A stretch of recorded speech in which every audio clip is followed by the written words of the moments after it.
პაპუნა ლოცულაშვილი ამ დრომდე საუნივერსიტეტო კლინიკაში რჩება. მისი მდგომარეობა დამაკმაყოფილებელია. გორში პოლიციელების მიერ ნაცემი პირის ჯანმრთელობის მდგომარეობის დამძიმების გამო ღამით შეიყვანეს სასწრაფო დახმარების ბრიგადის მიერ კლინიკაში. ოჯახის წევრების ცნობით პაპუნა ლოცულაშვილს ბინაზე წოლითი რეჟიმი ჰქონდა გამოწერილი. გუშინ დღის მეორე ნახევრიდან კი მას თავის ტკივილები დაეწყო და ორჯერ დაკარგა გონება.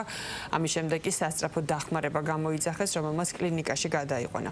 მედიკოსები აცხადებენ, რომ ტვინის შერყევა კვლევებით არ დადასტურებულა, პაციენტის გონების დაკარგვა კი გამოიწვია ტკივილმა.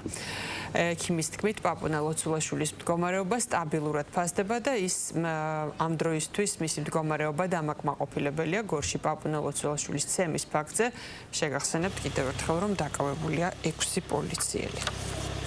ამ ეტაპზე პაციენტის მდგომარეობა არის სტაბილური, ჩაუტარდა ყველა ბიოქიმიური კვლევა, ასევე ყველა დარგის სპეციალისტებთან კონსულტაცია.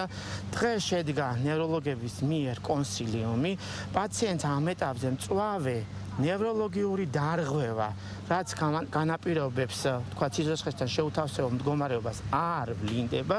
პაციენტს შესთავაზა მონიტორინგის მიზნით დაკვირვება დინამიკაში და ჰოსპიტალიზაცია. პაციენტი იმყოფება ნევროლოგიურ დეპარტამენტში, ვიტალური პარამეტრები სტაბილურია, მხოლოდ და მხოლოდ დაყოვნების მიზეზი პაციენტთან არის შემდგომი მონიტორინგი, ვინაიდან ის აღნიშნავს, რომ მას ჰქონდა გონების კარგვის ეპიზოდი, ასევე ჰქონდა გულისრევის შეგრძნება.